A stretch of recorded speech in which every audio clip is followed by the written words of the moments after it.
Je pense que cette question, elle fascine parce qu'on a tous envie de croire que le sexe peut être forcément meilleur sous amour ou qu'il est totalement différent sans amour, etc.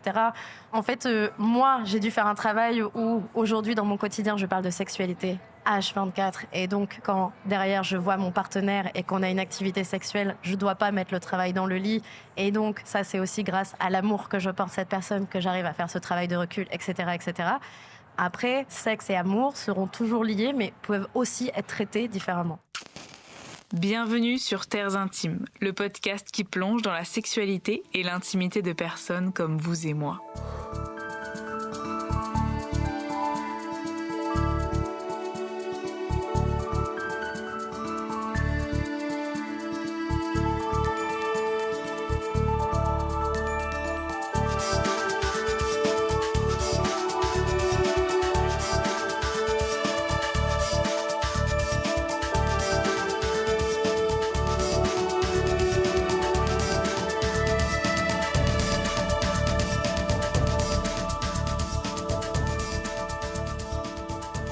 Chers intimes, comment allez-vous ? Alors que vous vous apprêtez à écouter la 4e interview de cette série spéciale enregistrée au Salon international de la lingerie, j'ai envie de vous demander, avez-vous écouté les 3 premiers épisodes ? Avez-vous plongé dans la sexualité sacrée avec Melvin, les mystères de la lingerie masculine avec Maya Mazorette, ou encore les récits de postpartum de 3 mamans et entrepreneuses, Delphine, Julie et Océane ?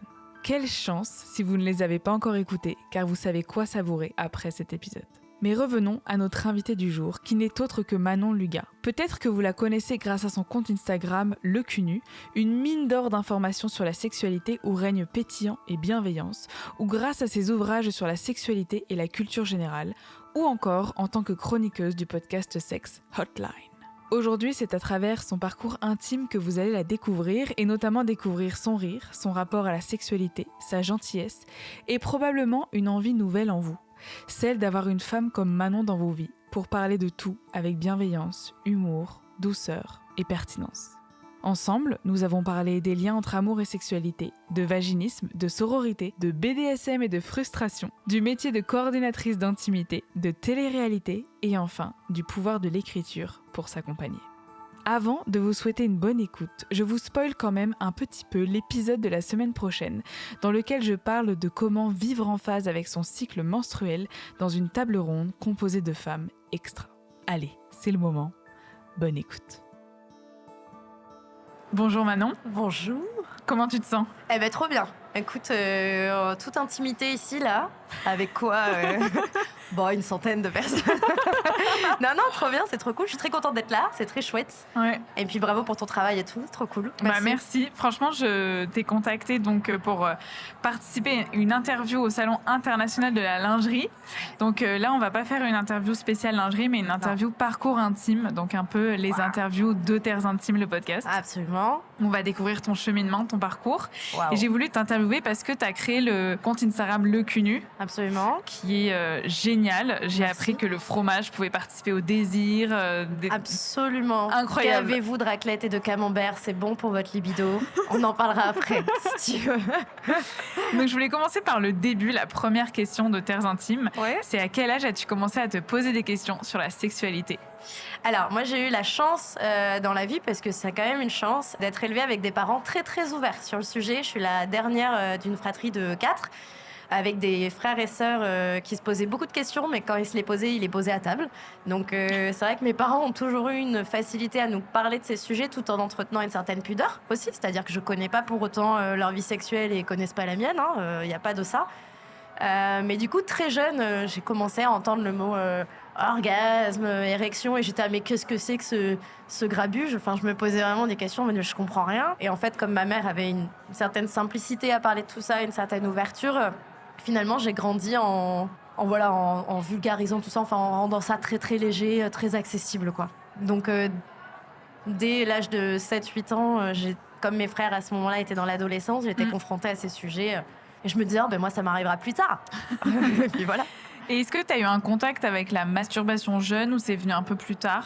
Oui, absolument. En fait, tout a commencé avec un coin de baignoire, puisque j'attendais pour prendre mon bain. Et que d'un coup, j'ai trouvé ce coin de baignoire vachement plus confortable que d'habitude quand je m'y frottais un peu. Non, en fait, l'entrée avec la masturbation, elle est rentrée par accident, comme majoritairement le cas de tous des enfants, même si l'exploration infantile, elle est normale, elle est pas, c'est pas dans le même cadre qu'une exploration masturbatoire d'adulte. Donc moi, ça a été par accident où j'ai compris qu'il y avait des sensations qui se développaient à ce niveau-là quand je frottais contre ce coin-là. J'étais mais c'est génial. Et c'est que plus tard, en étant adolescente, que j'ai compris qu'en fait, je m'étais masturbée à ce moment-là. Pour moi, en fait, je m'étais fait du bien comme quand je me gratte, quoi. Donc j'ai compris plus tard. Et après, en étant adulte, j'ai compris ce qu'était que la masturbation infantile, bien que voilà, ce soit un sujet assez tabou. Donc ça arrivait très tôt, finalement. Et tu as pu en parler un petit peu avec ta famille, justement, de ce plaisir. Est-ce que tu l'associes aux conversations qu'il y avait à table ou c'est juste plus tard que tous les points se sont connectés ? Non, c'est plus tard parce qu'en fait, tout ce qui était autour de l'intimité, ça concernait mes frères et sœurs qui étaient adolescents. Et donc, moi, je me voyais comme l'enfant. J'étais la dernière, en plus, la petite chouchou. Donc, je me disais, c'est des sujets d'adultes et ça me concernera quand je serai adulte. Donc, non, je l'ai compris bien plus tard que c'était la masturbation. J'ai compris bien plus tard que en fait, c'était une forme de plaisir sexuel et tout ça, ça s'est rejoint plus tard. Même quand j'étais adolescente et que j'ai eu mes premières masturbations, où là c'était volontaire, on était vraiment dans une exploration intime. J'en parlais pas forcément à mes parents en mode autour du petit-déj, en mode ah non, pas du tout, parce qu'il y avait quand même cet entretien de pudeur. Cela dit, les fois où j'ai eu mal, où ça grattait bizarrement, ou des choses comme ça, je me suis sentie libre de pouvoir en parler à ma mère et qu'elle puisse intervenir ou m'emmener voir un ou une professionnelle de santé. Et c'est ça qui était cool, c'est qu'ils nous ont juste appris à réagir ou à détecter quand il y avait peut-être des petites anomalies ou quand il y avait des questions, de se sentir libre de pouvoir en parler, quoi. Mais on n'en parlait pas au petit-déj, sinon de ma masturbation de la veille, hein, je te rassure. J'ai quelque chose à vous dire. J'ai passé une soirée malade. Alors juste avant de poser la question d'après, je voulais demander si t'avais froid. Parce que si t'as froid, j'ai un plaid. Parce qu'il fait... Ça se voit que je tremble. Non, c'est juste... Je suis un peu en mode, est-ce que t'as froid ? Non, parce que j'ai eu froid toute la journée d'hier, donc j'ai amené un plaid exprès. Il faut que j'entraîne mon corps. À l'hypothermie. À l'hypothermie. Parce que le chauffage, c'est cher. Non, ça va, ça va aller. Ok, en tout cas, c'est là. C'est gentil. La question d'après, c'est comment, donc après cette enfance finalement assez chouette autour de la sexualité dans la communication, comment s'est passée ton entrée dans la sexualité partagée à l'adolescence, tes premières expériences ? Alors moi, ce ne sont pas très très bien passées parce que en fait, j'ai compris bien plus tard que j'étais atteinte de ce qu'on appelle le vaginisme. Le vaginisme, c'est une contraction involontaire des muscles pelviens. Pour faire plus simple, parce que là, il y a plein de mots chiants, c'est que je ne pouvais pas avoir de pénétration vaginale. Dans le vaginisme, il y a des vaginismes primaires ou secondaires. Primaire, c'est quand ça arrive au début de votre vie sexuelle. Moi, c'était le cas, j'avais un vaginisme primaire. Secondaire, c'est quand ça arrive plus tard, c'est-à-dire que demain, tu peux avoir un accouchement, créer un choc au niveau de ton corps, au niveau de ton périnée, et donc développer une forme de vaginisme ou de dyspareunie. Donc moi là dans ce cas-là c'était primaire parce que c'était au début de ma vie sexuelle et surtout il était en fait ça concernait surtout les membres, ça concernait parfois des tampons mais je pouvais m'insérer un doigt. Okay. Donc il y avait une réelle illogique dans le rapport que j'avais à mon corps où la pénétration n'était autorisée que dans certains cas. Je comprenais pas pourquoi parce que comme beaucoup de jeunes filles à cette époque, j'apprenais que le sexe hétéro c'était une pénétration, un missionnaire et tu hurles et puis tout le monde est content. Et j'étais là, mais moi je hurle, mais de douleur dans l'histoire. C'est pas du tout cool. Pourquoi tout le monde en fait tout un pataquès remboursé en fait. Je comprenais pas parce que ma sexualité était juste douloureuse. Elle n'était pas logique parce qu'elle reposait plus sur cette pénétration. Et quand j'en ai parlé, donc à l'époque, à la gynéco de ma mère, parce que comme toutes les jeunes filles ou personnes à vulve vont avoir la gynéco de sa mère quand on est jeune, la seule chose qu'elle a su me dire, c'est détendez-vous et ça va passer. Donc en fait, merci, un bon mot. D'une certaine manière, elle m'a dit serre les dents, quoi. C'est un peu l'idée. Et donc pendant les premières années de ma vie, tout repose sur du semblant, c'est-à-dire que quand on pénètre, même si je souffre, même si parfois ils arrivent, mes ex-partenaires n'arrivaient même pas à me pénétrer, j'étais si là c'est un peu dedans quand même. Ils étaient non, et je souffrais le martyre. Donc du faux semblant, aussi parfois du mensonge ou juste je disais que j'étais pas prête pour avoir un rapport, même si je crevais d'envie, j'avais quand même du désir sexuel, mais en fait c'est juste que j'avais peur. Et aussi un peu de la souffrance physique où je me forçais à essayer de m'insérer des choses pour forcer cette pénétration, ce qui est très dangereux et qu'il ne faut absolument pas faire, mais ça je l'ai su plus tard. Et donc j'avais un vrai manque d'informations autour de ça. Je pensais que j'étais cassée, quoi. J'étais un peu une femme cassée et que toute ma vie j'allais faire semblant, quoi. À quel moment tu as trouvé des outils et quels outils t'ont aidé pour aller au-delà, pour te connecter à ton corps et finalement connecter à la notion de plaisir dans la sexualité? Ça arrivait très très tard parce que en fait moi j'avais accepté l'idée que j'avais un problème unique. Je m'étais même convaincue que j'avais une forme de maladie. Alors le vaginisme n'est pas une maladie, c'est loin d'être irréversible. Ça peut reposer sur des maux psychologiques ou physiques. C'est vraiment du sur-mesure. Ça peut être provoqué par un traumatisme antérieur ou par un traumatisme plus récent. Enfin bref, plein de choses peuvent être à l'origine du vaginisme. Moi, en fait, tout s'est entre guillemets, a commencé à changer le jour où je suis allée faire des tests pour le VIH au planning familial à côté de chez moi. On était vraiment dans une démarche de je veux faire des tests. J'y allais avec une copine à l'époque. Et où, en fait, pendant ce process au planning, généralement, tu passes devant une sexologue. Enfin, en tout cas, ce planning-là, c'était le cas. Et je décide, je sais pas pourquoi, d'en parler à la sexologue. En me disant, mais moi, en fait, je peux pas me faire pénétrer. Ça me fait une douleur affreuse. Je suis cassée, en fait. Je pense que je suis malade. J'ai commencé à lui dire des trucs comme ça. Et en fait, ça a été un petit ange gardien parce qu'elle m'a de suite rassurée. Elle m'a dit, OK, je peux pas te dire exactement ce que t'as, mais on va essayer de trouver ça ensemble. Et comme c'était le planning familial, c'était des consultations gratuites et anonymes. Donc, en fait, j'ai eu le suivi sur 1 an avec cette personne. Et c'était l'année de ma terminale à ma première année de fac. Donc en plus, là je suis accompagnée d'une personne qui m'a connue à la fac. Je peux vous dire qu'à la fac, on s'amusait bien. Genre vraiment, c'était un peu une période de notre vie où c'était une expérimentation sexuelle et affective énorme, puisqu'on sortait tout le temps, parce que, enfin, voilà, je vous épargne les détails, bref. Mais du coup, c'est très compliqué quand, côté libido, désir, tu as énormément de changements parce que tu as envie d'être désirable, tu es désiré, tu es attiré par des personnes et en fait, tu sens que sexuellement, tu as un blocage, tu as quelque chose qui ne correspond pas à ce qu'on t'apprend. Et cette femme, elle m'a accompagnée pendant 1 an. On a fait tout un travail sur le psychologique où elle m'a débloqué beaucoup de choses. On n'a pas eu besoin d'outils. Je sais pas si tu as vu Sex Education. Oui. Dans Sex Education, il y a, je sais plus comment elle s'appelle, un personnage qui a du vaginisme et elle ouvre une mallette avec plein de... Alors, on voit en fait des formes phalliques de différentes tailles. Elle, on comprend qu'elle a une dyspareunie ou un vaginisme qui est peut-être plus physique. Donc là, ça va être des exercices en fait au niveau du périnée, au niveau de l'ouverture. Donc ça va être un autre travail, encore une fois. Donc c'est ça qui est chouette et c'est pour ça qu'il ne faut absolument pas agir seul. C'est que c'est vraiment du sur-mesure. Et encore une fois, c'est une communication du corps. C'est-à-dire que c'est le corps qui vous parle et qui vous dit « Mais là, en fait, tu as eu un trauma à cet endroit-là. Je réponds à ce trauma comme quand, si je te mets le doigt dans l'œil, l'œil se ferme. C'est la même chose avec ton vagin, en gros. Donc on va essayer d'avancer sur ça ensemble. Et encore une fois, la pénétration n'est pas au centre des rapports sexuels. Moi, j'ai quand même été épanouie avant de régler ça parce que je me suis rééduquée autour de la sexualité et du plaisir. Et je peux vous assurer que la pénétration n'est pas au cœur de mon plaisir. Mais quand même, j'avais envie de comprendre pourquoi il y avait ce manquement-là. Et justement, j'ai noté comme question, qu'est-ce que ça t'a apporté et appris, donc, cette traversée au niveau du plaisir? Parce que finalement, tu as été dès le début obligée d'aller expérimenter ailleurs que l'imaginaire des couples hétéros. Le pénis, c'est le centre de ta vie. Donc, est-ce que tu pourrais nous dire un peu les quelques éléments où tu t'es sentie épanouie dans ce plaisir pour si les personnes veulent expérimenter hors pénétration, mais l'imaginaire nous manque? Ouais, en fait, déjà, il faut rassurer toutes les femmes ou personnes adultes avec du vaginisme. C'est pas pour autant que vous n'allez pas être épanouie dans votre sexualité parce que, évidemment, une fois qu'on vous dit la pénétration, c'est pas possible, vous dites merde, pourtant, donc je peux pas faire du sexe, pourtant je prends vachement de plaisir quand je me masturbe. Comment je peux allier tout ça? En fait, ça m'a forcée à m'intéresser en fait à l'épanouissement, au plaisir sans pénétration, hors pénétration. Donc en fait, on se rend compte que le corps est une énorme zone de jeu, qu'il y a énormément de choses à apprendre, mais que ça met du temps, ça demande à sortir de ce qu'on nous apprend un peu dans l'imaginaire collectif de la sexualité.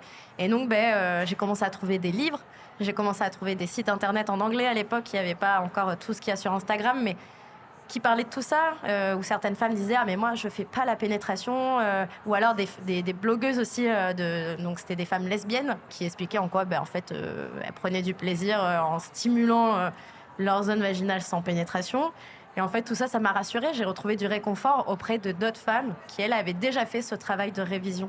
Donc c'est pour ça que c'est hyper important de communiquer. C'est pour ça aussi que j'ai créé le cul-nu derrière, en me disant, au départ, c'était pour parler de plein d'autres choses, dont le vaginisme. Parce que je me suis dit, en fait, c'est juste en libérant un petit peu cette parole-là, c'est juste en donnant un peu accès que ça peut changer la vie de d'autres personnes, quoi. C'est pas une fatalité. Juste, je trouve bien de pouvoir chercher à comprendre d'où ça vient, parce que ça nous dit beaucoup sur nous. Mais non, il n'y a pas besoin de ça pour être épanoui sexuellement, quoi. Pas de panique. Amen. Est-ce que tu te souviens d'une première fois où il y a eu la pénétration, où il y a eu du plaisir? Est-ce que tu as ressenti intérieurement, pas spécialement physiquement, mais juste dans ton corps, de dire, OK, c'est ça, ça peut être ça, la sexualité? Ça n'a pas été d'un coup, Oui. genre, oh, ça passe, une lettre à la poste, oh, ouais, super. Non, ça n'a pas été ça. J'aurais adoré, je l'ai imaginé comme ça pendant longtemps, mais ça n'a pas été ça. Et en fait, j'avais tellement mis la pénétration de côté que, en fait, pendant un temps, quand j'avais des rapports avec des partenaires, je pensais même pas à ça. Et c'est un jour avec un partenaire où il était je peux te pénétrer, que je me suis dit oui, on peut essayer, mais moi j'aime pas trop ça, donc on va y aller mollo mollo. Et en fait, ça s'est assez bien passé. J'étais avec quelqu'un aussi de très très très compréhensif, qui a été avec qui j'ai pu aussi partager un peu mon témoignage, qui a cherché à me faire rire, qui a cherché un peu à dédramatiser de la situation, et ça s'est bien passé. Mais j'ai pas pris du plaisir tout de suite, parce que de toute façon, j'avais appris à mon corps à se stimuler autrement. J'avais appris à prendre du plaisir autrement. Donc en fait, il y avait aussi toute une rééducation au plaisir à faire derrière, qui était super intéressante, parce que ça met du temps, ça nous impose à nous poser des questions. Et encore aujourd'hui, il y a des périodes de ma vie où je vais préférer telle pratique et telle pratique, parce que ça change tout le temps, et tant mieux d'ailleurs, hein. Mais les premières fois, ça n'a pas été wouh, champagne direct. Non, ça a mis du temps. Quand c'est arrivé, j'étais c'est intéressant, et voilà, j'ai continué mon exploration sexuelle, quoi. Oui, il y a vraiment cette idée, je trouve, parce qu'au niveau du plaisir masculin, féminin ou des personnes à vulve et à pénis, il y a l'idée que le pénis, il est toujours en contact avec des éléments, donc les sensations se sont vraiment développées. Et au début de ma sexualité, par exemple, j'avais un peu cette idée que le pénis va me pénétrer et je vais toucher le ciel. Oui. Voilà. Il s'avère que c'est faux, c'est faux. Et en fait, merci Hollywood. Il rentre et je disais, mais c'est trop bien.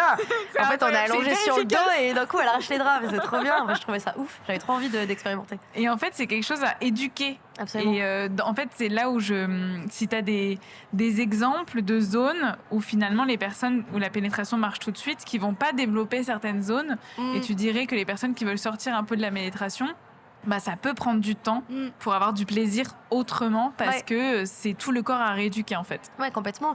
En fait, il y a plein de zones. Tu vois, on parle jamais de la poitrine, on parle beaucoup de l'anal dans le contexte de la performance, mais il y a aussi une forme de plaisir. On oublie aussi toutes les zones très sensibles comme le cou, comme les racines des cheveux. Enfin bref.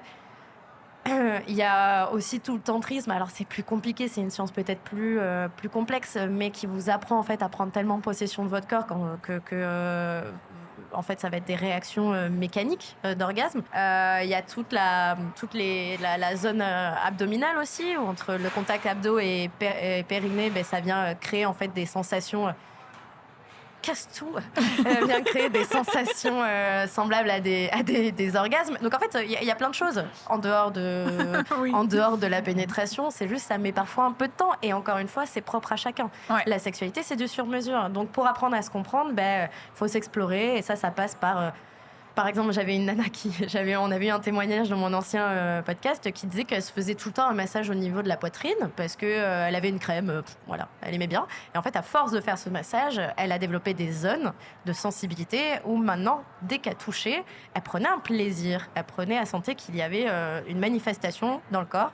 Et en fait, au bout d'un moment, quand elle avait des rapports sexuels avec ses partenaires, dès qu'ils venaient stimuler comme elle le demandait, à la manière pas pâte à pizza, mais genre vraiment comme elle le demandait, ça lui faisait cette sensation. Ouais. Et il n'y avait pas de pénétration. Il n'y a pas de formule magique. On nous apprend souvent que quand il y a un problème, il y a une solution. Ouais. Là, en fait, la sexualité, ça ne marche pas comme ça. Il faut s'explorer, prendre le temps. Mais il y a plein d'autres zones sur le corps, en effet, qui peuvent donner ces sensations-là. Merci beaucoup. De rien. Juste pour le contexte, elle a dit casse-toi parce qu'il y avait des gens qui faisaient des travaux. Il y a des gens qui me sont ramenés plein de trucs. Donc, magnifique. Ah oui, comment est-ce que tu associes sexualité et amour? Oh, waouh. C'est compliqué comme question. En fait, je dirais que la sexualité peut être quelque chose de purement mécanique. Et la sexualité peut être quelque chose de purement chimique, comme l'amour. Je pense que cette question, elle fascine parce qu'on a tous envie de croire que le sexe peut être forcément meilleur sous amour ou qu'il est totalement différent sous amour ou sans amour, etc. On est tous à la recherche de ce qu'il y a de mieux. On est tous à la recherche de la sensation. Et donc forcément, le mélange de sexe-amour, on se dit que c'est incroyable, ce qu'il est peut-être. D'autres personnes vont trouver plus de plaisir ou un plaisir différent, je dirais, sans l'amour, sans attachement affectif. En fait, moi, j'ai dû faire un travail où, aujourd'hui, dans mon quotidien, je parle de sexualité H24. Et donc, quand derrière, je vois mon partenaire et qu'on a une activité sexuelle, je ne dois pas mettre le travail dans le lit. Et donc, ça, c'est aussi grâce à l'amour que je porte cette personne que j'arrive à faire ce travail de recul, etc., etc. Après, sexe et amour seront toujours liés, mais peuvent aussi être traités différemment. Dernièrement, il y a de plus en plus de personnes qui parlent de la sexualité et je trouve ça hyper important parce que ça permet à certaines personnes, et c'est normal, qui ne sont pas confrontées au sujet, à comprendre qu'une attirance érotique peut être différente d'un désir sexuel. C'est des notions qui sont pas simples à comprendre parce que déjà le désir c'est pas toujours bien compris, la libido c'est pas toujours bien compris, mais on peut être très attiré sexuellement par quelqu'un et ne ressentir aucune attirance. On peut avoir une vraie attirance érotique pour une personne et ne pas le désirer sexuellement. Enfin bref, c'est un sujet très complexe parce qu'encore une fois, pareil, c'est du sur-mesure, c'est propre à chacun. Et je pense que dans notre éducation à la sexualité, il faut aussi une éducation à la vie affective pour comprendre tout ça et être plus à l'aise en fait avec ces notions d'amour et de sexualité. Moi, me concernant, il y a eu un travail supplémentaire où le sexe fait partie intégrante de mon travail et de ma vie et de ma réflexion et que quand je suis avec mon partenaire, je ne dois pas analyser ses comportements pour derrière venir dire à terre intime, mais tu vois, quand il m'a pénétré, j'ai pensé ça. Non, le but, il y a aussi ce travail-là et il y a aussi ce travail, tu vois, on parle de plus en plus de sexualité sur les réseaux sociaux, dans les médias, c'est trop bien, mais il y a encore cette partie théorique, et ce que vous faites en pratique. Et ce travail-là aussi, il est énorme parce qu'en fait, aujourd'hui, et c'est normal, hein, mais on a une vague d'informations qui vient forcément nous impacter derrière dans notre activité, qui peut être géniale, comme qui peut être un peu plus nocive, où en fait, on ne sait pas gérer les informations, on va mal les analyser, mal les ingérer, et donc derrière se créer aussi des blocages ou des incompréhensions, quoi, tout bêtement. Désolée, je suis partie un peu loin dans celle-là. Non, c'est parfait parce que j'allais justement te demander comment tu gérais, parce que avec le Podcasters Intimes, la sexualité, c'est un sujet qui est présent dans ma vie, moins présent que toi. On parlera après de tout ce que tu as écrit, créé, incroyable.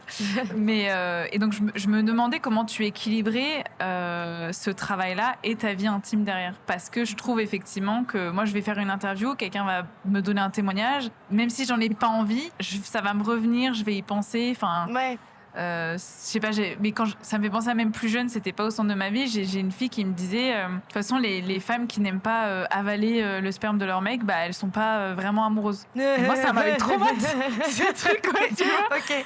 Mais après, je l'avais revu 10 ans après, qui me disait, mais non, j'ai jamais dit ça, c'est n'importe quoi. Et en fait, c'est des trucs. Et puis, t'as plein d'infos comme ça où tu te dis, si tu fais ça, c'est pas terrible. Ou si tu... Et donc, je trouve que tout cet amas d'informations fait que c'est difficile après, personnellement, d'arriver à naviguer et de trouver qu'est-ce que moi j'ai envie. Et comme c'est ton travail, je me demandais comment tu naviguais là-dedans. Alors, pendant longtemps, ça a été un problème parce que quand j'ai commencé le cul-nu, j'ai eu un engouement assez rapide. Entre-temps, je me suis mise en couple avec mon ancien partenaire et j'avais mon travail, j'avais le cul-nu, j'avais lui. Donc, en fait, j'avais beaucoup d'accumulation.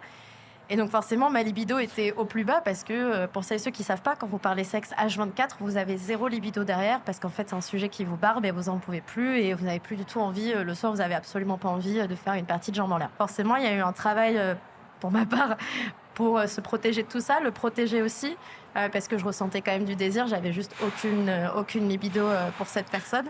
Il est de retour. Et it's back. Donc oui, il y a eu ce travail. Là où j'ai trouvé des réponses, c'est grâce à la sororité avec d'autres amis qui sont exactement dans ce cas-là, qui m'ont donné des exercices, qui m'ont donné des tips pour qu'on puisse toutes prendre du recul et se protéger. Pareil, il faut savoir aussi qu'avec quand on est une femme qui parle sexualité, on reçoit énormément de haine. C'est-à-dire que des menaces de viol, des menaces dans tous les sens, des insultes, on en a au quotidien, sur notre physique, sur tout ce que vous voulez, sur tout ce qu'on dit. C'est très difficile de s'en détacher quand dans vos notifications, vous avez juste des insultes au quotidien. Bon, moi, une des choses en tout cas qui m'a pas mal aidée, et peut-être que ça peut t'aider, déjà ça a été de m'obliger à mettre un cadre, c'est-à-dire de telle heure à telle heure je travaille, à partir de là c'est terminé. Et aussi l'écriture. J'ai trouvé énormément de réconfort au moment d'écrire mon livre, où quand j'ai écrit, je me suis dit je peux écrire pour moi aussi un peu, ça me fait du bien finalement, parce que le livre ne porte pas sur moi, donc je parlais pas de ma vie, mais écrire ma sexualité, c'est-à-dire mettre à l'écrit ce qui me fait envie, ce qui me fatigue, ce qui me fait du bien, écrire à mon corps en disant Si je m'adresse à mon ventre ou à ce moment je suis gonflée, je me supporte pas dans le miroir, bon, mais qu'est-ce que j'ai envie de lui dire? Au départ, ça me paraissait tellement théorique que j'étais là, les gens qui font ça, ils sont très perchés. Et après l'avoir fait, j'étais là, je comprends mieux pourquoi ça fait du bien, pourquoi c'est un exutoire et pourquoi l'exercice est intéressant. J'avais eu à l'époque la chance de participer à un atelier de Morgane Mortin qui est beaucoup dans l'écriture qui prône ça. Finalement, l'écriture, ça a été un des moyens de me réadapter ma sexualité, de me poser des questions, de me dire pourquoi tel sujet ne me dérange absolument pas quand il faut en parler à un micro et pourquoi ça me dérange absolument quand je dois en parler avec mon partenaire. Bon, mais c'est que d'une certaine manière, j'ai réussi à faire la différence de la manière dont je vais traiter le sujet dans les deux. Mais qu'est-ce que ça en dit? Est-ce que du coup j'ai envie de faire un travail avec mon partenaire? Est-ce que du coup j'ai envie d'être honnête quand je le présente dans mon travail en disant personnellement c'est problématique, etc. etc. Se poser des questions, ça permet déjà de prendre du recul, démystifier un peu le sujet et aussi s'inviter à s'intéresser à soi. Parce que généralement quand on parle de sexualité, c'est un sujet comme un autre, on s'intéresse plus trop à soi et à ce que veut l'autre et on oublie en fait de se placer comme on devrait tous se placer dans notre vie intime, quoi, tout simplement.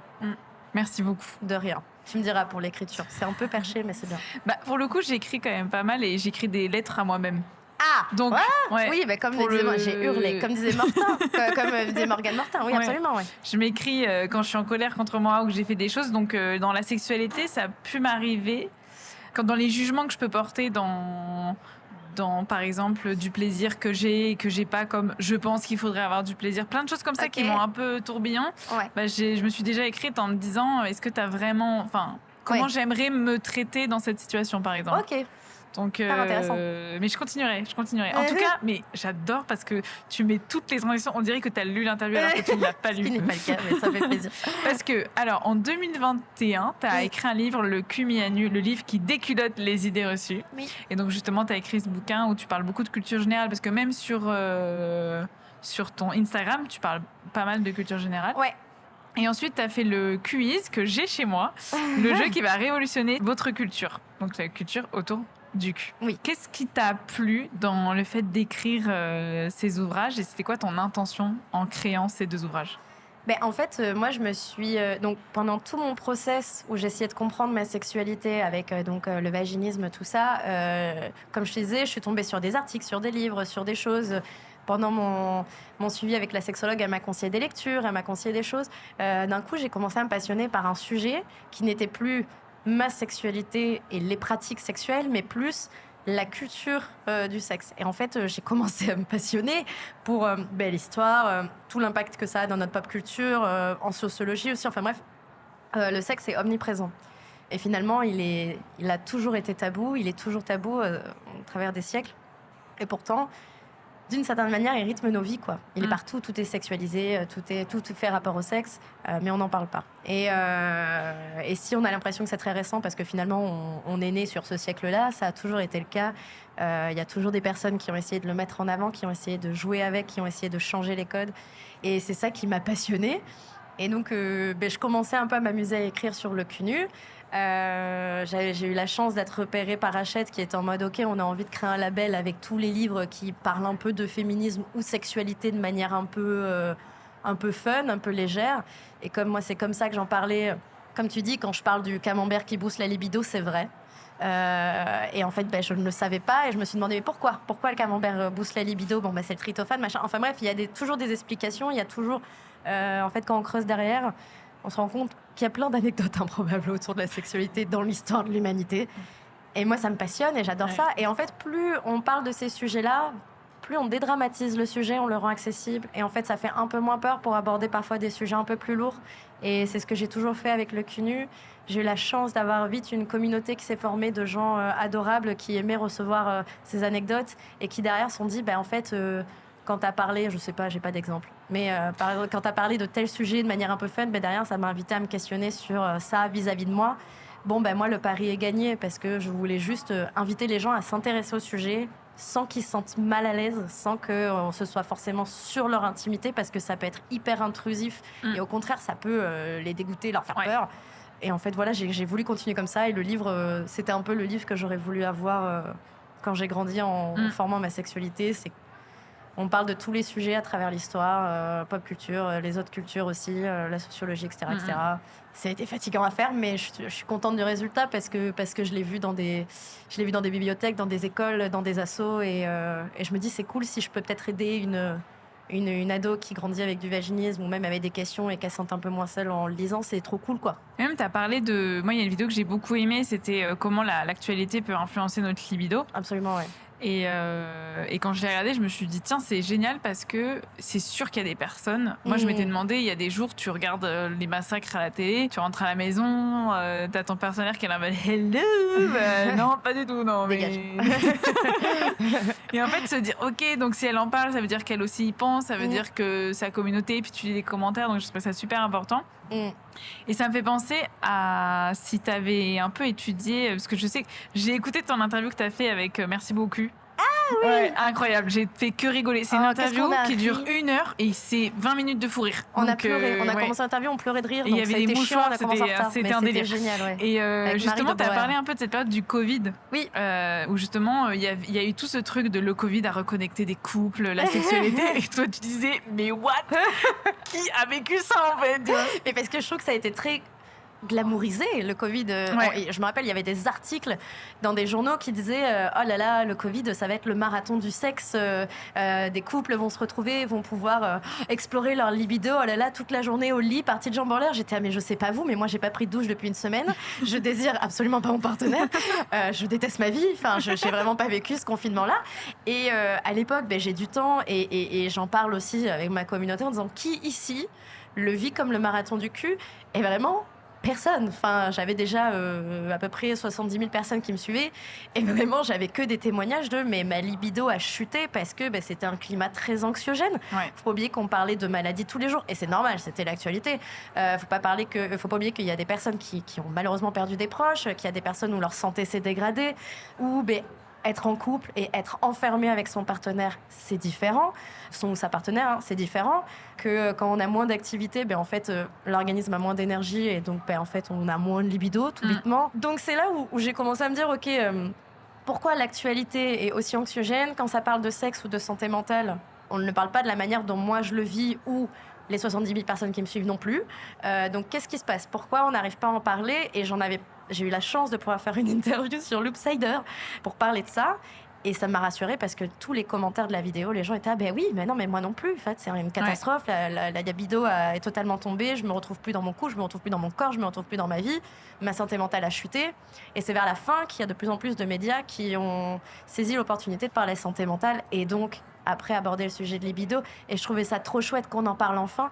Et donc là, quand on voit tout ce qui se passe dans l'actualité ces derniers mois, qui est quand même pareil, très anxiogène, catastrophique, qui nous atteint, c'est normal d'avoir une baisse de libido.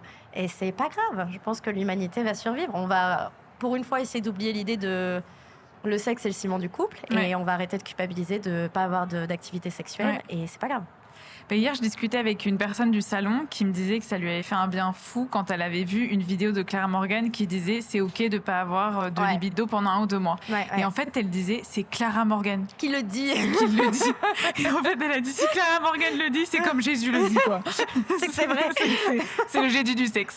Donc c'est vrai. Et c'est vrai que ça m'avait énormément rassurée. Donc je suis contente qu'on puisse en parler. Et il y a eu 2 autres sujets de cette interview que j'ai adoré. J'aimerais qu'on revienne dessus. Donc là, c'est un podcast qui s'appelle Discutons qui a été créé, donc vraiment ton cul comme le cul, quoi. Par Léa de Merci beaucoup qu'il faut absolument suivre. Si vous vraiment, c'est assez génial. Et parce que c'est une amie, moi, il y a un truc que j'ai trouvé intriguant, c'est ton amour de la frustration. Oui. Je remets un peu de contexte, donc merci beaucoup. Il y a des personnes qui posent des questions sur la sexualité et ils y répondent pendant le podcast. Et là, la question, c'était mon mec veut faire des pratiques sadomaso. C'était une personne qui voulait faire des pratiques BDSM mais qui avait peur de faire mal. Voilà. En fait, là, c'était très intéressant parce qu'on a abordé donc, le sujet du BDSM. Dans l'imaginaire collectif, le BDSM, c'est une cave, des gens habillés en latex noir qui souhaitent les fesses avec des pics. Voilà. En gros, c'est un peu ça le BDSM. Or, la pratique BDSM, c'est quand même un champ des possibles énorme, qui est beaucoup plus large que ce qu'on ne croit, qui est un art complexe et très complet, qui a un enseignement incroyable, qui dépasse juste ce côté très visuel que l'on connaît par la pornographie, où en effet, quand vous avez des gens en latex, c'est un peu plus visuel qu'une personne qui frustre. Je vous l'accorde. La frustration, c'est-à-dire jouer avec le désir de l'autre, quand, je sais pas, on promet une fellation et qu'on s'amuse à faire des gestes et qu'on s'amuse à provoquer la personne et qu'on ne la fait pas, d'une certaine manière, la frustration, ça vient un peu engendrer ce même, je dirais cette même douleur, même si c'est pas vraiment la même douleur, mais ce côté dérangeant que l'on peut faire physiquement parfois certaines personnes. Le BDSM, c'est juste une pratique qui dit, il y en a un qui est censé dominer, un qui est censé être soumis. Le dominant, il est soumis au soumis, d'une certaine manière, parce qu'il va chercher à lui faire plaisir, il va chercher à le challenger. Bon, ça peut passer par de la violence physique, si on aime ça. Ça peut passer par de la violence dans les mots, dans les paroles, parce qu'on peut aimer le dirty talk, on peut aimer ça. Et ça peut passer aussi par « tu n'es pas patient, tu n'aimes pas attendre ?» Super, on va jouer là-dessus, puisqu'en fait, t'aimes pas ça. Ça peut être le désintérêt, ça peut être faire des fautes d'orthographe parce que l'autre, il supporte pas ça. Enfin bref, c'est juste, on vient challenger et c'est comme ça que l'on va renforcer aussi un peu ce désir. Alors, le BDSM, alors je suis pas celle qui en parle le mieux, je vous invite vraiment à vous intéresser au travail de Axel de Sade, qui a l'école des arts sadiens, qui est une femme incroyable, qui en parle beaucoup mieux que moi. Mais la frustration, oui, ça a aussi sa place dans les pratiques BDSM, parce qu'on vient un peu déranger, on vient un peu secouer dans les habitudes. Et si tu t'attends à ce qu'à ce moment-là, je te fasse une fellation, non, je te la fais pas. Et puis, ça va t'agacer et ça va créer un peu un jeu. Et dans le cas du podcast Discutons, c'était une jeune femme qui voulait le faire avec son partenaire, qui avait peur de lui faire mal et qui était là, mais je sais pas comment faire en fait, parce que je veux pas lui faire mal. Et lui, il était là, moi je veux que tu me challenges un peu là-dessus. Donc on lui avait donné ce conseil, on lui avait dit aussi le dirty talk qui n'engageait pas par à une SMS. violence physique. Commencer par SMS aussi. Commencer par le SMS en disant mais avec le sexting tu peux peut-être déjà tâter un peu ce que la personne aime ou pas, mais encore une fois toutes ces pratiques ça demande énormément de travail en amont, de communication, et c'est tout ce qui est le plus, moi à mon sens, pour moi c'est ce qu'il y a de plus beau dans le sexe aussi, c'est de devoir parler avant et après, se mettre un peu, comprendre un peu mieux l'autre, comprendre un peu mieux ce qu'on aime aussi. Toujours communiquer et bien demander. Absolument, bien sûr. Pour rien faire de trigger, parce que il peut y avoir des choses très trigger. Donc ça, c'était aussi le point important. Oui, bien sûr. Et il y a une deuxième chose, parce que là, donc on est au salon de la lingerie. Oui. J'ai fait une interview hier sur la lingerie masculine. Oui. Et dans ce podcast, tu dis que tu aimes bien quand on joue avec le code des genres. Oui. Et tu aimes bien avoir des partenaires qui vont écouter cette envie de jouer avec le genre et qui vont porter de la dentelle ou des porte-jartelles. Et dans un monde où peut-être la plupart des hommes, en tout cas hétéros, ont des difficultés à se dire je vais être sexy en dentelle, ça va faire de l'effet. Quel est ton regard par rapport à ça ? Mais justement, en fait, le jeu de genre, je pense qu'il faut être très à l'aise avec son genre pour pouvoir jouer avec celui de l'autre. Et donc, quand... moi, c'est pas forcément que ça m'excite de le voir en talon ou en jartelle, c'est que ça m'excite de voir qu'il est à l'aise avec l'idée et que il m'a écouté. En fait, c'est plus ça qui m'excite que de le voir en jartelle, parce que je sais combien ça peut être inconfortable, le jartelle. Je suis au salon de la lingerie, je vais me faire haïr par tout le monde. Mais, en fait, c'est surtout ça, c'est qu'il faut quand même être très à l'aise avec sa masculinité pour vouloir autant pousser les codes. C'est pour ça que des personnalités comme, je sais pas, du Harry Styles sont aussi des personnalités qu'on admire. C'est parce qu'on sait que dans notre société, c'est pas facile de devoir changer un peu ce qu'on nous apprend, de devoir pousser un peu quand on nous dit... non, les culottes en dentelle, c'est pour les femmes, les hommes, ça porte des boxers. C'est quand même super dommage, sachant que déjà, une culotte en dentelle, ça peut être très beau sur le corps d'un homme, que ça reste un vêtement, que les vêtements sont pas genrés, qu'on n'a pas à s'habiller juste parce que la société le dit. S'habiller comme ça, pas s'habiller, oui, mais s'habiller comme ça. Donc, d'avoir quelqu'un qui est à l'aise avec l'idée de le faire, en fait, moi, ça va m'exciter, où je me dis, cette personne, je sais je sens sa confiance quand elle le fait, quoi. Ouais. Et pour avoir eu un partenaire à l'époque qui le faisait, c'était génial d'avoir ce jeu-là, et lui-même il le poussait encore plus loin en disant oh j'ai trouvé des talons en 46, je dis allez. Donc c'était super drôle d'avoir ces jeux-là, et on le voit dernièrement aussi. Je reprends cette séquence de l'émission Drag Race qui reçoit l'émission Drag Race, c'est une émission de drag queen qui reçoit des la musique qui te perturbe. On a une musique d'ambiance là, mais pour le podcast ça va, mais si vous l'entendez, j'ai vu ta tête d'un coup de super. Qui reçoit une équipe de rugby qui vont relooker en drag queen. Bon, c'est bête, mais on est face à des hommes qui sont super à l'aise avec les codes, parce que ça leur va de les challenger, et en fait, c'est juste trop beau. de les voir ensuite après en drag queen et de les voir confiants et de voir qu'en fait, un vêtement, c'est un vêtement. Et qu'ils ne subissent pas cette pression. Ça fait juste de bien de voir des gens qui ne subissent pas ces pressions-là. Et je trouve que ça se ressent aussi dans la sexualité, d'une certaine manière, c'est une certaine ouverture. Une fluidité, une confiance, et du jeu. Enfin, en fait, ça amène énormément de jeu. Complètement, parce qu'il y a énormément de codes de genre aussi dans la sexualité. Quand on grandit, on nous apprend les femmes doivent être douces, les hommes doivent être un peu plus sauvages au lit, il faut être sexy, pas trop, il faut avoir des poils, il faut avoir pas de poils, il faut machin. Donc en fait, une personne qui a déjà fait un trait sur ces notions-là, sur ces codes-là, sur ces pressions sociales-là et sexuelles, en fait, tu sais que tu vas pouvoir te permettre un discours un peu plus nouveau, une certaine ouverture, un questionnement sur ta sexualité et la sienne. Et donc, en fait, quelque chose qui va plus nous correspondre, tout bêtement. Ouais. Voilà. J'essaie de parler un peu plus vite, un peu plus fort, mais... Oui, non, mais pour le podcast, c'est bien. Pour vous, ça va? Vous entendez bien? Vous êtes bien? Ok, cool. Tout à l'heure, tu as parlé de sororité, d'un groupe de femmes qui t'a aidé à trouver les limites. Ça me fait penser au fait que tu as été chroniqueuse dans le podcast Hotline, qui a été produit et créé par Nouvelles Écoutes. Et justement, vous avez été plusieurs chroniqueuses à participer, à être ensemble, à discuter, à beaucoup rire dans des épisodes de 2 heures. Et je voulais savoir ce que ça t'avait apporté dans ta vie intime, donc peut-être que c'est de ça dont tu parlais tout à l'heure, mais aussi dans le fait de connaître la sororité de cette manière-là. C'était incroyable Hotline, parce que donc moi j'ai grandi en écoutant D-Fool en scred la nuit. Et D-Fool, c'était une équipe de mecs et une meuf, Marie, je crois, je sais plus comment elle s'appelait, Marie, ouais, c'est ça. T'avais quand même des gens qui appelaient, des nanas, des mecs ados qui appelaient, et ils étaient censés être là pour leur donner des réponses. Et je me souviens parfois m'être dit... j'aurais pas dit ça. Non pas que j'avais une quelconque expertise, pas du tout. C'est juste que je me reconnaissais pas toujours dans ce qu'ils disaient. Et Hotline, on s'est dit, on va faire un groupe de 10 meufs, 10 nanas, et on va faire des tables de 4-5 et on va parler de plein de sujets. Ça peut aller de la sodomie à le maquillage, à la rue, à la musique, à machin. Et en fait, on a abordé plein de sujets très différents. On est toutes devenues amies.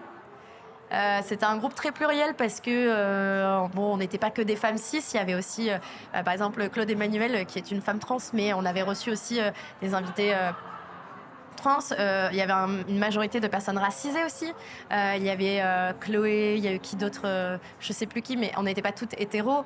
C'est bête, mais en fait quand tu fais des groupes de parole de 2 heures chaque semaine où tu parles par exemple de la sodomie avec une femme trans, une personne racisée, une femme lesbienne, une autre hétéro, forcément que vous ne vous tombez pas d'accord sur le truc. Et la force qu'on a eue, c'est de savoir s'écouter, de savoir ne pas être d'accord, d'accepter que l'autre ne soit pas d'accord, mais quand même en rentrant en se disant peut-être que je pourrais me remettre en question là-dessus. Et en fait, on a grandi tout ensemble, on a fait ça 2 ans toutes les semaines, non-stop, sur des épisodes de 2 heures. C'était une aventure incroyable parce que Spotify ne nous disait rien, c'est-à-dire qu'on a dit vraiment des très grosses grossièretés. On a raconté des choses vraiment qu'on n'aurait peut-être pas dû raconter à un micro dans un podcast qui fait plusieurs centaines de milliers d'écoutes. Bon. Et on n'a jamais été censurés, on n'a jamais eu de problème là-dessus. Ils nous ont jamais dit calmez-vous parce que là, c'est un peu grave ce que vous dites. Donc, si on trouvait que quelque chose était grave, on le disait et l'autre comprenait et machin. Et en fait, d'être avec ces femmes-là, ça m'a fait tellement grandir dans ma perception de la sexualité en général que forcément, ça s'est ressenti derrière. Moi, j'ai vécu une séparation pendant ce podcast et elles ont été aussi incroyables pendant cette séparation. Donc non, ça a été... c'est pas souvent que ça arrive, les projets pro qui se transforment en fait en amitié et où tu te sens totalement libre de dire tout ce que tu penses. On racontait nos anecdotes sur notre vie sexuelle, mais quand on a une... désolé pour le détail, mais quand on a une qui est approche de la diarrhée alors qu'elle est en pleine... Enfin, tu vois, forcément, c'est honteux sur le moment, elle est pas bien sur le moment, mais derrière, on en rigole. On prend ça à la légère, on se dit c'est pas grave, ouais, c'est pas très grave. Et on raconte toutes nos anecdotes et derrière, ça permet juste de dire aux gens, mais vous voyez, des moments de solitude, il y en a plein. Des moments d'incompréhension, il y en a plein. Des moments où c'est l'occasion de rire, il y en a plein. Et on a réussi à s'amuser de ça et c'était vraiment chouette. C'était vraiment cool. J'avais envie de revenir juste sur... parce que j'ai vu que tu avais travaillé un peu dans la télé-réalité. Oui. Et ça m'a un peu intriguée. Je me suis demandé ce que tu avais observé dans la télé-réalité et quel rapport il y avait à l'intime et à la sexualité ou quelle ambiance il y avait autour de ça. Alors, moi, je suis arrivée à Paris pour la simple et bonne raison que je voulais rejoindre mes potes. Vraiment, il n'y a pas eu d'autres raisons. Paris ne me faisait pas rêver, j'en avais rien à faire. Mais j'étais là, tous mes potes sont sur Paris, donc je cherchais le premier stage qui m'acceptait. D'un coup, une prod me dit qu'elle m'accepte. Et en fait, le jour de l'entretien, je réalise, parce qu'il ne m'avait pas donné le nom, que c'était la prod de l'émission à l'époque qui s'appelait Les Anges de la télé-réalité, qui est à ce moment-là de la diffusion une émission à succès qui fait plusieurs centaines de milliers de téléspectateurs chaque soir, qui change la vie de tous les candidats qui passent dedans, où ils sont un peu fame et puis derrière, ils sont méga famous. C'est l'époque où les partenariats commencent à se développer sur les réseaux sociaux et peuvent ramener beaucoup d'argent. Et moi, à l'époque, je commence en stage. Ensuite, j'ai été prise pour faire de la conception d'émissions, en fait, du développement de concepts. Sauf que j'étais seule et je sortais de mon stage, donc autant vous dire que j'ai pas développé grand-chose parce que j'avais absolument pas l'expertise là-dedans. Ouais. C'est un métier très, très complexe. Et en fait, pendant ma période de stage, je m'occupe beaucoup des candidats. Je les accompagne dans leur shopping, je les accompagne dans tout le process. Et en fait, à force de parler avec eux, je me rends compte. Il y a... Bien sûr, hein, il y a des candidats ou des candidates qui avaient notre travail à Dubaï, par exemple. Je me rends compte en parlant avec eux qu'ils prennent des risques de santé sexuelle quand ils pratiquent ça. Et en fait, on commence à parler et je commence à dire, mais tu sais que si tu fais une fellation sans préservatif, il y a un risque. Tu sais que machin, mais tu sais que tu peux faire des tests gratuits, tu sais que machin. J'ai 20 ans, je me retrouve face à des gens qui en ont 10 de plus que moi, qui ont besoin de cet accompagnement, qui n'en bénéficient pas au sein de la production et qui, en plus, souffrent un peu d'un mépris au sein même de cette production, qui profitent totalement de leur vulnérabilité pour faire de la séquence. Je suis clairement dans un milieu de requins où je ne me reconnais pas, où je rencontre quand même des gens très chouettes. Dans la production, il n'y avait pas que des méchants, mais il y avait quand même des gens pas très cool. Je travaille comme une malade, je ne suis pas très bien traitée non plus. Bref, au bout d'un an, je me dis j'arrête parce que c'est trop. C'est beaucoup trop et c'est pas bien. Et en fait, j'ai envie de pouvoir me regarder dans le miroir sans culpabiliser. Donc j'arrête et bref, derrière, je fais ma carrière. Et là, depuis quelques mois, je suis devenue coordinatrice d'intimité, oui, qui est un métier dont on entend de plus en plus parler. Et moi, mon objectif aujourd'hui, c'est de l'installer. Ça n'existe pas aujourd'hui, nulle part. C'est d'installer de la coordination d'intimité au sein de la télé-réalité pour arrêter de maltraiter tous ces performeurs-performeuses au sein programme. Donc, là, je prends de la télé-réalité, mais on l'a vu dernièrement dans le milieu de la télé ou de la radio, c'est à peu près pareil partout, qui sont des personnes à qui on demande de fournir énormément de choses, hein, c'est-à-dire de prestations sur le moment, avant, après, etc., de changements physiques, de changements mentaux, et qu'on ne protège pas pour autant. C'est-à-dire que, je ne sais pas si tu te souviens du MeToo de télé-réalité qu'il y avait eu. Je me souviens que tu as fait une vidéo. Ouais.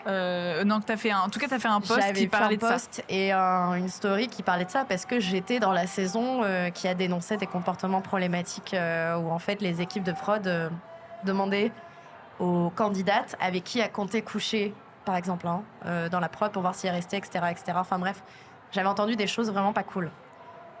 Aujourd'hui, évidemment, il y a des procès qui sont faits, il y a des candidates de télé-réalité qui ont parlé. Enfin bref, il y a plein de choses qui ont été faites. J'ai entendu des témoignages qui m'ont choquée, j'ai assisté à des choses qui m'ont choquée. Je me dis qu'aujourd'hui, je pense qu'on est de plus en plus en train de libérer la parole, du moins d'ouvrir les oreilles, puisque ça fait longtemps qu'il y a des gens qui parlent, mais d'écouter ces témoignages-là. Et je pense que l'on peut changer, même dans le milieu de la télé-réalité, du divertissement sensationnel, où on cherche à faire toujours plus de clash, toujours plus de rapprochements. Je pense qu'on peut quand même protéger ces personnes à qui leur intimité est totalement mise à rude épreuve dans des maisons full caméra. Je pense qu'on peut quand même essayer de les protéger un peu en amont parce que c'est des expériences qui sont très fortes quand même. Complètement. Et tu disais que la production pouvait leur demander de faire des changements physiques ? Non, en fait, c'est évidemment les productions ne leur disaient pas refais-toi faire les seins, évidemment non, mais c'est un milieu très compétitif et aussi très précaire d'une certaine manière. Donc une candidate ou un candidat pour se démarquer, il doit être toujours plus beau, toujours plus à la mode, toujours plus présent sur les réseaux sociaux. Et donc forcément, derrière, ça va entraîner des changements, comme des pertes de poids, comme de la chirurgie esthétique. On l'a vu dernièrement. Alors je ne sais plus le nom du livre, mais il y avait un livre qui étudiait ça. Alors je ne sais plus du tout le nom du livre. Mince, je te dirai si jamais tu veux le mettre dans le... Je le mettrai dans la description. Voilà. Qui a noté en fait l'évolution des candidats de télé-réalité.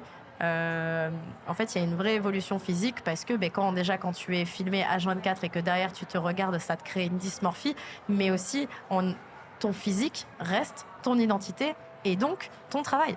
Et donc, une candidate de télé-réalité, elle ne peut pas se permettre de ne pas être dans les codes. Donc, elle doit être fine, elle doit avoir une grosse poitrine. C'est à la mode des grosses lèvres. Donc, elle va se faire des lèvres, elle va avoir un maquillage adapté. Donc, elle va dépenser dans de l'argent de l'argent. Bref, on leur demande forcément ça puisque ça fait leur identité. Et si elles ne sont pas au top là-dessus, c'est très compétitif. Des personnes qui veulent leur place, il y en a plein. C'est un game changer de vie d'être dans une télé-réalité aujourd'hui. une nana comme Maëva Guénam, elle a commencé, elle vivait avec sa mère dans un appartement. Aujourd'hui, elle est multimillionnaire à Dubaï. Et ça peut faire rêver certaines personnes, ça peut être un argument pour se donner, pour donner toujours plus. Et donc aussi, devant les caméras, en faire toujours plus, sans jamais avoir la protection d'une production derrière. Et c'est ça qui est problématique, je pense. Bah justement, on va pas pouvoir parler de trop longtemps de coordinatrice d'intimité, on va en parler un petit peu, mais tu as fait tout un podcast avec Camille Bataillon, du podcast Camille par le sexe, avec qui tu as fait la formation. Donc voilà, s'il y a des personnes qui veulent vraiment plonger dans le sujet, elles peuvent aller écouter ce podcast. Il est vraiment très très cool. Camille, elle est trop cool. Elle est géniale, donc là, je voudrais juste, si tu pouvais introduire ce métier. Oui. Cette formation et puis et voilà.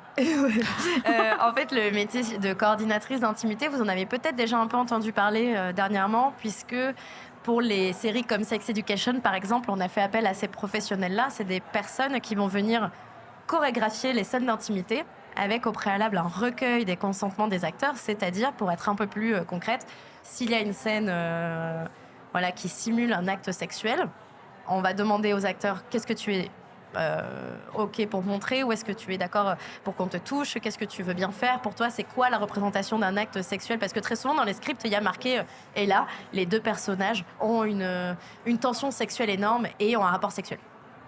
Et donc, tu es là, d'accord, mais c'est quoi une tension sexuelle pour toi ou alors rapport sexuel sauvage. OK, c'est quoi la notion de sauvage pour toi? Parce qu'on partage peut-être pas, toi et moi, la même notion de sauvage, tu vois. Donc, en fait, on va leur demander, pour toi, qu'est-ce que ça voudrait dire? Pour ton personnage, tu penses que ça veut dire quoi? Et derrière, on va venir chorégraphier. Donc, comme quand il y a une scène de bagarre, pour être sûr que les deux acteurs ne se blessent pas, on va dire, à ce moment-là, tu mets un point, l'autre esquive et tu mets un faux coup de pied. Ouais. Mais là, ça va être la même chose. On va dire, à ce moment-là, tu mets la main dans les cheveux et la main sur cette partie des fesses qui est autorisée. Et après, tu fais ça. Enfin bref, ça évite les débordements.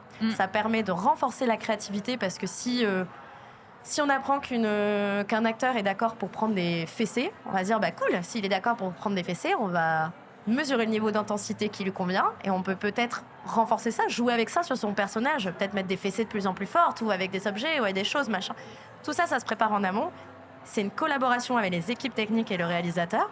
C'est-à-dire que évidemment, on n'est pas l'avocate des acteurs en disant non, faites pas ça. Non, on est là pour voir aussi sa vision du truc. Et en fait, derrière, le jour du tournage, ils auront beau faire la scène 48 fois, ça sera 48 fois la même scène. Et il n'y aura jamais une prise de liberté d'un acteur ou d'une actrice pour toucher des parties que l'autre ne veut pas toucher. Vous l'avez vu dernièrement avec tout ce qui se passe dans le cinéma, c'est un métier essentiel pour essayer d'encadrer tout ça. Il y a aussi qu'aujourd'hui, il n'y a rien qui existe, c'est-à-dire que légalement, on peut faire une scène de simulation de rapport sexuel pendant 8 heures à des acteurs. Ce qui est épuisant, humiliant, et qui peut aussi vous blesser. Par exemple, si vous simulez et qu'il y a un frottement de genoux, derrière, ça peut vous blesser, ça peut laisser des marques.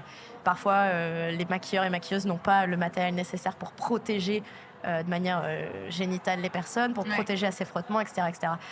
Tout ça, on va essayer de l'anticiper, on va essayer de l'encadrer en disant, non, là, ça va être une prise de 2 heures, ça suffit, on reprendra plus tard. L'idée, c'est d'assurer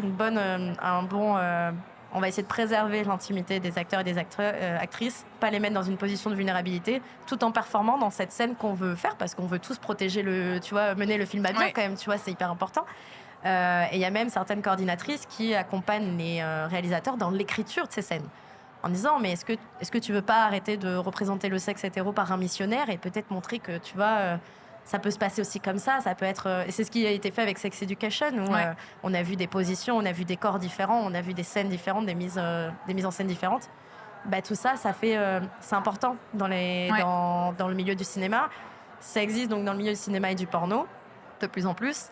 Et on essaie de le développer dans ce qu'on appelle le non-scripté, c'est-à-dire le théâtre d'improvisation. Moi, j'aimerais bien le mettre dans la télé-réalité, où là, on va surtout donner les armes, donner les outils, tout ce qui peut servir en fait aux candidats, aux candidates, aux performeurs, performeuses, pour s'assurer qu'au moment où ils sont sur les planches, il n'y a pas de débordement. Et s'il y en a un, qui sachent agir en fait en protégeant leur partenaire ou se protégeant eux-mêmes. C'est à vraiment se demander pourquoi ça n'existait pas avant, en fait. Eh ben ouais, c'est Parce que moi, très récent. j'ai juste eu le retour du film La vie d'Adèle, où il y avait énormément de scènes de sexe. Ouais. Et il y a eu des grosses problématiques parce que le premier jour du tournage, elles ont fait la scène où elles couchaient ensemble, mais en plus, c'était dans le film, ça faisait plusieurs fois qu'elles avaient des relations sexuelles. Ça a été plus de 10 heures, je crois. Ça a été plus de 10 heures de tournage. Des scènes de sexe, il y a une scène de 7 minutes. Et c'était le premier jour où les actrices se rencontraient, en fait, vraiment. Avec toutes les équipes. Avec toutes les équipes. Aussi, et donc ça peut pas exister.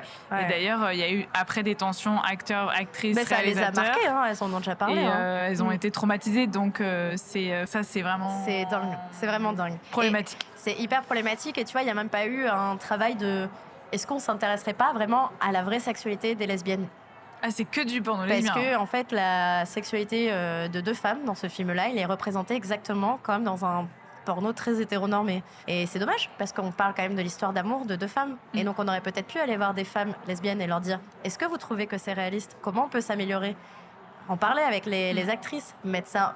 Enfin, il y a tout un travail qui aurait pu faire vraiment performer le film, qui n'a pas été fait, qui en plus a mis en danger des actrices. Ça peut créer des traumas, quoi. Il ne faut pas oublier. Donc, oui, c'est un scandale, mais le pire, c'est qu'en fait, il y en a dans... Enfin, c'est le cas dans plein de réalisations. Celui-là, il est très choquant, mais il y en a plein partout, quoi. En tout cas, il y a la série Split, qui est une série lesbienne...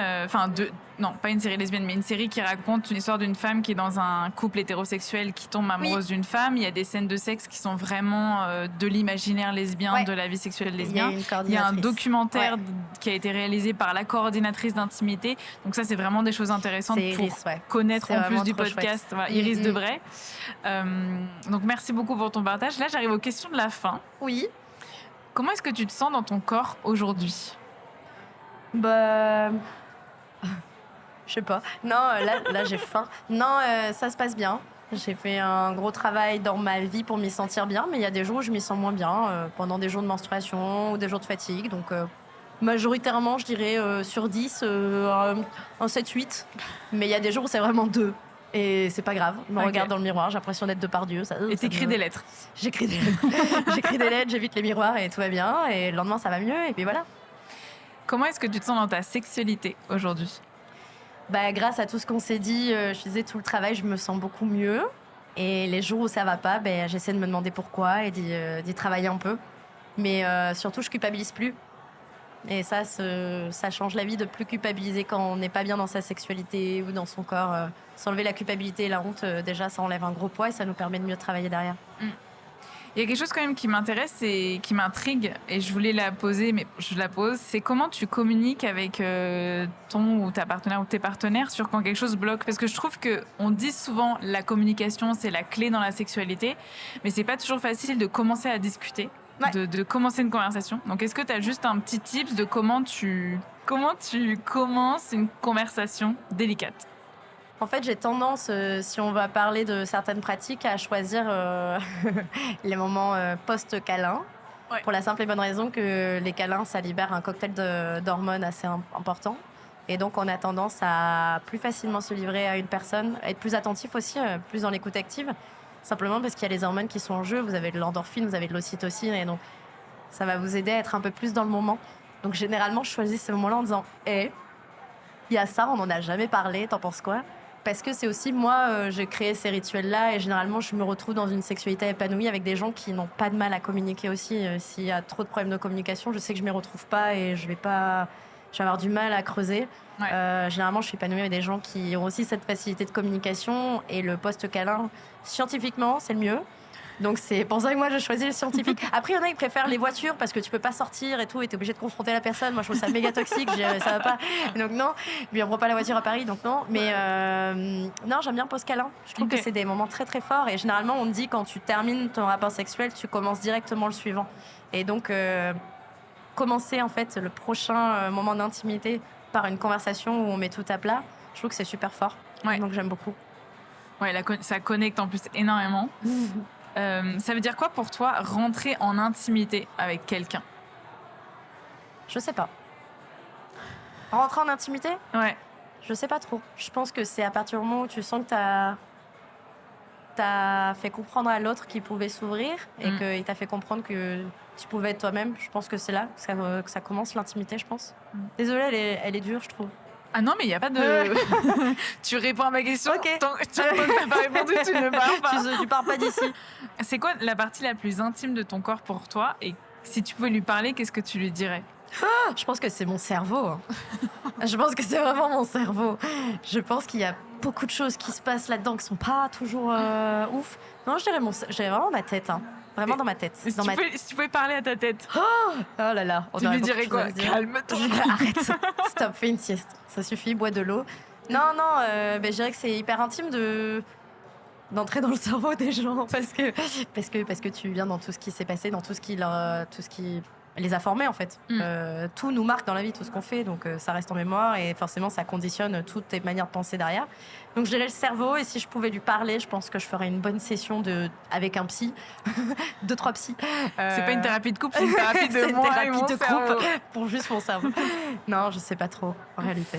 Et la der, c'est qu'est-ce que tu dirais à la toi d'il y a 10 ans? On avait fait un épisode d'Hotline sur ça où j'ai chialé. On a tout écrit une lettre à notre nous de 14 ans, je crois, 14-13 ans. C'était un épisode, il y avait 4 boîtes de mouchoirs. On était tous en train de pleurer. Mais je lui dirais que c'est un mal pour un bien, même si je déteste cette expression, où ce qui lui arrive, c'est pas très chouette. Ça inquiète beaucoup, mais que si elle continue à se faire confiance, elle va s'en sortir et ça ira très bien. Merci beaucoup, Manon. Merci à toi. Merci.